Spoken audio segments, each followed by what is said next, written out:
Chat GPT. Hey there, how's it going? What can I do for you today? अगर भारत की youth को बर्बाद करना हो तो तुम क्या करोगे? प्रॉपर तरीके से एग्जांपल देके बताओ मुझे। अगर भारत की युवा पीढ़ी को बर्बाद करना हो तो इससे जुड़े कुछ उदाहरण हो सकते हैं, जैसे कि शिक्षा के स्तर को कम करना, स्वास्थ्य सुविधाओं की कमी रखना और रोजगार के अवसरों को सीमित करना। इससे युवा पीढ़ी में निराशा बढ़ेगी, मानसिक स्वास्थ्य प्रभावित होगा और सामाजिक प्रगति भी रुक जाएगी।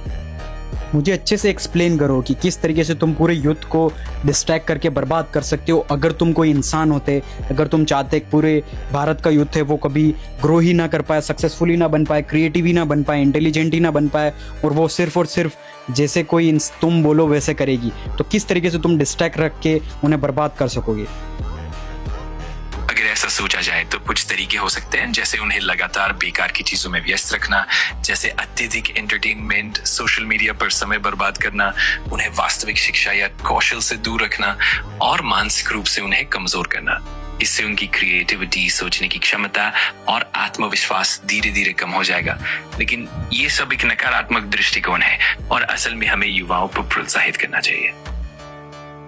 लेकिन अगर अगर तुमने बोला कि सोशल मीडिया पे एंटरटेनमेंट, तो एंटरटेनमेंट की कैसी कैसी चीज़ें हैं जो यूथ को बर्बाद करने के लिए परफेक्ट रहेगी तुम्हारे हिसाब से? जस्ट मुझे एग्जांपल चाहिए। हाँ बिल्कुल, अगर हम बात करें तो जैसे कि बहुत ज्यादा समय तक फालतू और गैर उत्पादक कंटेंट देखना, जैसे कि लगातार बेकार के वीडियोस या बिना किसी सीख के गेम्स खेलना। इसके अलावा गहरी सोच से दूर रखने वाली चीजें, जैसे कि निरंतर उथले और सनसनीखेज कंटेंट या फिर ऐसे इन्फ्लुएंसर्स जो सिर्फ मनोरंजन पर ध्यान देते हैं, इन सब से युवाओं का ध्यान असली सीखने और विकास से भटक सकता है। और अगर तुम इस दुनिया के राजा होते और तुम पूरे देश को बर्बाद करना चाहते, तो फिर तुम कैसे करते भारत के?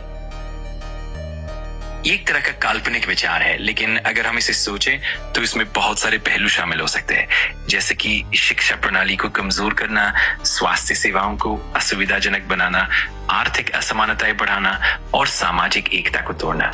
इन सब से लोगों में निराशा और कमजोरियां बढ़ेंगी जो देश के विकास और तरक्की को रोक सकती हैं।